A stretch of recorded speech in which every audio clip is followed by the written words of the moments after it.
नमस्ते।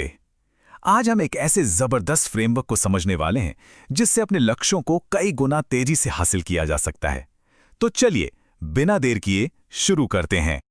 जरा सोचिए, कैसा हो अगर जो लक्ष्य 10 साल में पूरे होने थे वो सिर्फ 1 साल में ही हासिल हो जाएं। सुनने में शायद ये नामुमकिन सा लगे, लेकिन क्या हो अगर सफलता का लेना देना समय से हो ही नहीं बल्कि फ्रीक्वेंसी से हो। अच्छा, तो हम सब ने एफर्मेशंस और विजन बोर्ड्स के बारे में तो सुना ही है। काफी पॉपुलर तकनीकें हैं ये, पर सच तो ये है कि अक्सर ये उस तरह से काम नहीं करती जैसा हम सोचते हैं। तो सवाल उठता है कि भाई कमी कहाँ रह जाती है, ऐसा होता क्यों है? देखिए, इसका जवाब छिपा है फ्रीक्वेंसी के कॉन्सेप्ट में। इसको ना ऐसे समझिए, जैसे एक रेडियो सिर्फ सही स्टेशन की फ्रीक्वेंसी पकड़ता है या हमारा वाईफाई एक खास सिग्नल से ही कनेक्ट होता है, बिल्कुल वैसे ही ये पूरा ब्रह्मांड भी फ्रीक्वेंसी पर ही चलता है। हर चीज की अपनी एक खास फ्रीक्वेंसी है। तो इसका मतलब क्या हुआ? मतलब ये कि सफलता सिर्फ जोर लगाने या दिन रात मेहनत करने से नहीं मिलती।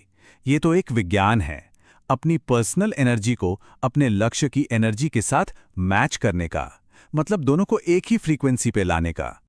और यहीं से एडवांस लॉ ऑफ अट्रैक्शन का सबसे पहला और कह सकते हैं सबसे बड़ा सिद्धांत शुरू होता है। ये एक ऐसा आइडिया है जो सफलता को देखने का हमारा पूरा नजरिया ही बदल कर रख देता है। देखिए, दुनिया में ज्यादातर लोग, करीब करीब 99% लोग हैव डू बी मॉडल पर अपनी जिंदगी जीते हैं।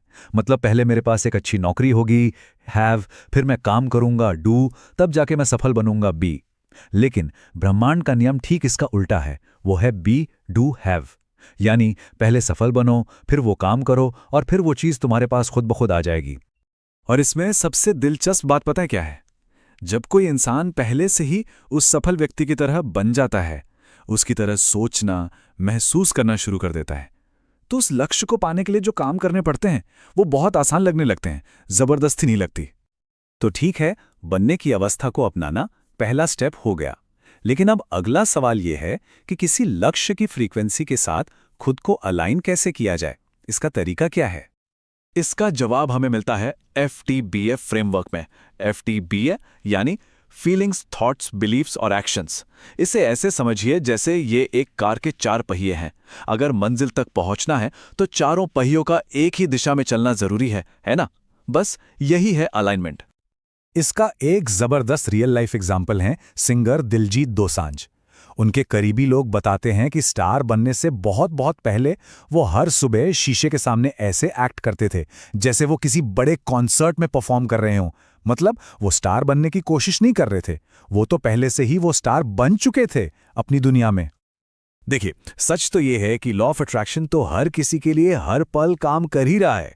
बस फर्क इतना है कि ज्यादातर लोग इसे अनजाने में इस्तेमाल कर रहे हैं, बिल्कुल उस बच्चे की तरह जिसके हाथ में कोई बहुत पावरफुल टूल है पर उसे चलाना नहीं आता। सचेत मैनिफेस्टेशन का मतलब है उसी पावर को समझ बूझकर एक साइंटिफिक तरीके से इस्तेमाल करना सीखना। तो फिर इस अलाइनमेंट के रास्ते में सबसे बड़ी रुकावट क्या है? वो हैं हमारी लिमिटिंग बिलीव्स, यानी हमारी वो मान्यताएं जो हमें आगे बढ़ने से रोकती हैं। जैसे मितेश खत्री, वो ये मानते थे कि वो किसी बड़े बॉलीवुड स्टार को साइन नहीं कर सकते, लेकिन जिस पल उन्होंने इस विश्वास को तोड़ा, नतीजा ऋतिक रोशन उनके ब्रांड एम्बेसडर बन गए। तो अगर ये लिमिटिंग बिलीव्स ही असली रुकावट हैं, तो सवाल यह है कि इन एनर्जी ब्लॉक्स को साफ कैसे किया जाए। अच्छी बात यह है कि इसके लिए एक बहुत ही सिंपल लेकिन बहुत गहरी टेक्निक मौजूद है। जापान के एक साइंटिस्ट थे मसारू इमोटो। उन्होंने पानी पर एक कमाल का एक्सपेरिमेंट किया। उन्होंने देखा कि जब पानी को प्यार या थैंक यू जैसे पॉजिटिव शब्द दिखाए या सुनाए गए तो उसके क्रिस्टल्स बेहद खूबसूरत बने, जैसे कोई हीरा हो। और जब उसी पानी को नफरत जैसे नेगेटिव शब्दों के सामने रखा गया तो उसके क्रिस्टल्स का आकार बहुत ही बिगड़ा हुआ और बदसूरत था। अब ये तो हो गई पानी की बात। जरा सोचिए, इंसान का शरीर कितने प्रतिशत पानी से बना है? करीब करीब 70 से 80%। तो अब सोचिए, अगर शब्द पानी की बनावट को इस हद तक बदल सकते हैं तो वह हमारे शरीर के अंदर मौजूद उस 70-80% पानी के साथ क्या कुछ नहीं कर सकते? ये एक बहुत ही पावरफुल आइडिया है ना? इसका मतलब तो यही हुआ कि हमारे नेगेटिव शब्द और इमोशंस हमारे अंदर सचमुच एक तरह की उथल-पुथल मचा सकते हैं। और यहीं पे एक बहुत पुरानी हवाईयन हीलिंग टेक्निक काम आती है जिसका नाम है होओपोनोपोनो।